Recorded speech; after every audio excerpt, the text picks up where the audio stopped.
Well. So in this video I'm going to be reviewing Wreck-It Ralph 2, Ralph Breaks the Internet.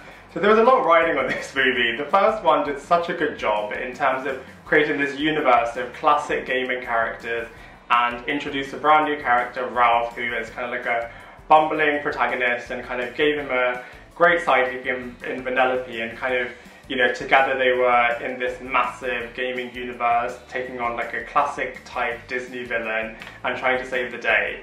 And then it was announced that the movie was going to get a sequel, and they were going to expand the gaming universe into the internet and kind of interacting with brands all over the internet. So, you know, this movie has very high stakes and it could have been a disaster. And a lot of critics are saying that this movie wasn't anywhere near as good as the original, and are even going as far as to say, you know, this isn't a good movie at all.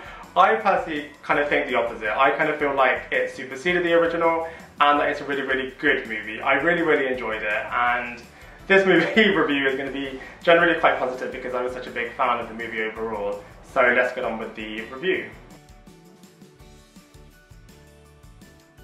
So the story in this movie is set 6 years after the original movie, and Ralph and Vanellope are still best friends. They're kind of during the day playing in their respective arcade games, and then in the night kind of they all hang out, and I just enjoy, you know, hanging out in the arcade lobby type area.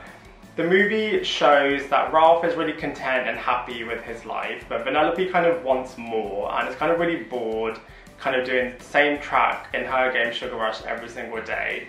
So one day, Ralph decides to break into her game and create a brand new track for Vanellope to ride in. And Vanellope initially gets really excited by this and then kind of rides a new track. And that goes in conflict with the real life player that's playing Sugar Rush, and obviously doesn't want to go down this brand new track and wants to kind of stay on the, you know, predetermined track. That conflict between Vanellope going one way and wanting to drive a certain direction, and the real life player wanting to go a different direction, leads to the real life player breaking the steering wheel because it's just such a conflict. That then leads in the real world to the arcade game kind of being broken, and a requirement on the arcade owner of getting a new steering wheel. They can't easily find one because the game Sugar Rush has been discontinued, so getting a new steering wheel is not going to be as easy as it sounds.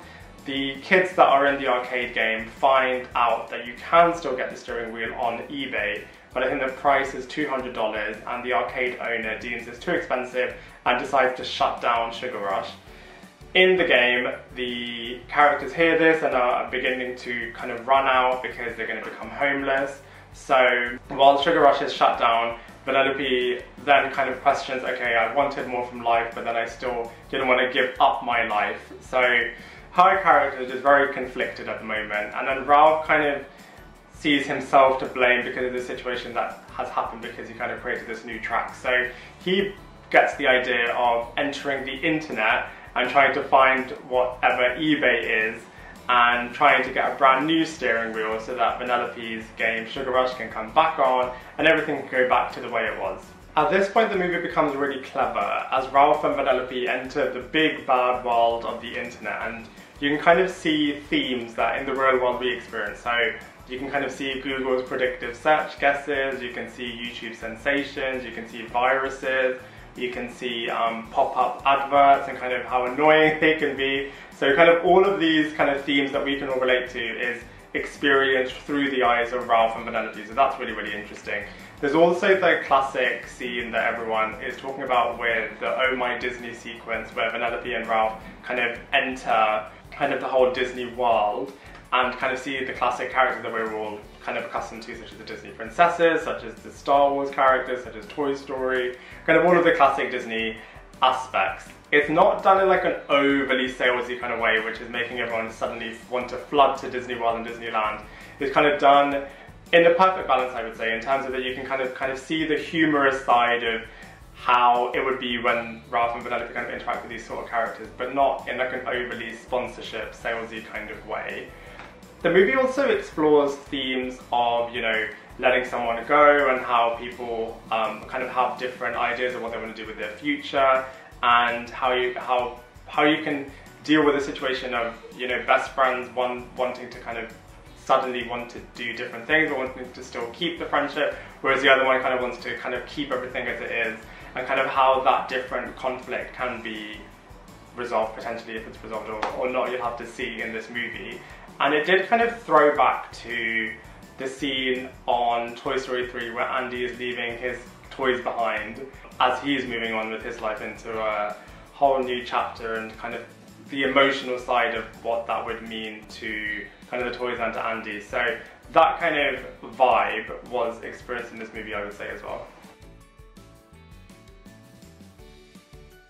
So from a characters and actors point of view, this movie is incredibly strong. There are a lot of characters in here. The majority of them are side characters, and it could have got a bit too much, but I feel like this movie does kind of hold the cast and characters really well together. So the two main leads we obviously have are back from the first movie, which is Ralph and Vanellope. Ralph played by John C. Reilly, and he kind of has all the same attributes that he did in the first movie. So he's kind of like the bumbling kind of lead character who just has a heart of gold, and he kind of leads the movie in a really, really nice way. We also developed the Vanellope character played by Sarah Silverman, and she kind of represents that kind of aspect to loads of people where they just kind of want more from life. So she's really relatable from that point of view.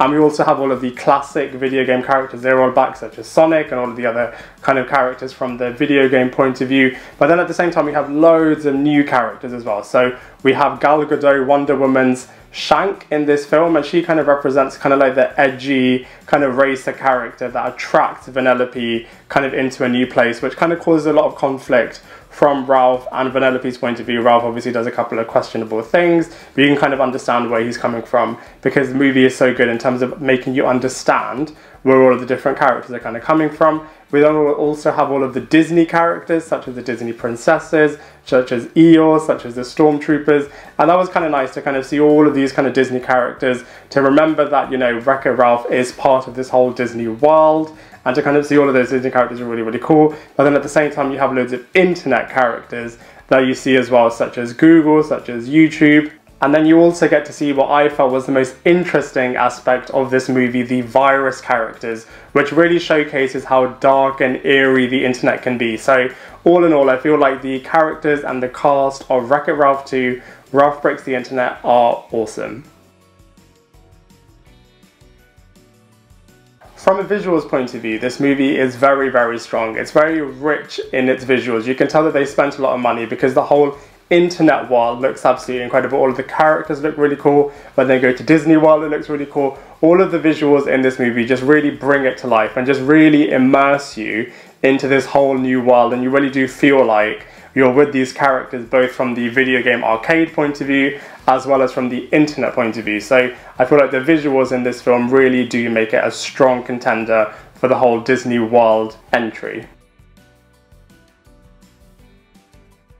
Comparatively, the first movie did an excellent job in terms of creating this gaming universe, and this movie kind of expands upon that even more by going into the ether of the internet, kind of exploring what that means for these different characters. So from my point of view, in terms of comparisons, I feel like obviously you can compare it directly to the first one. And like I said earlier, you can also compare it to other Disney classics. So I would say that this movie has got similar themes to Toy Story in terms of what do you do when two different characters want to go on very different paths and different journeys, and what do you do with that conflict? How do you handle that conflict? What does that do in terms of storytelling and story narrative? I would compare this movie to obviously the first Wreck-It Ralph movie and other Disney movies, in particular Toy Story, and kind of seeing how these different characters come about their different situations. I really enjoyed this movie. I thought the first Wreck-It Ralph movie was fantastic, and when I heard that they were going to be doing a sequel to Wreck-It Ralph, I just could not wait to see this movie.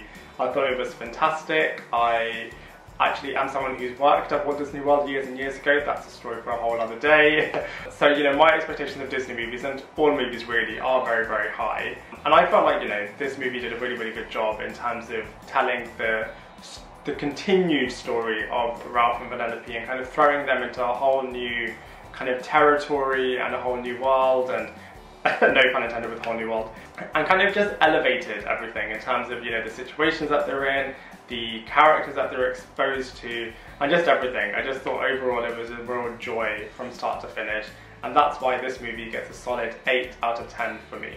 And there you have it. Thank you very much everyone for watching my review of Wreck-It Ralph 2, Ralph Breaks the Internet. I'd love to hear what you think, so please let me know in the comment section below, and I look forward to seeing you in my next video.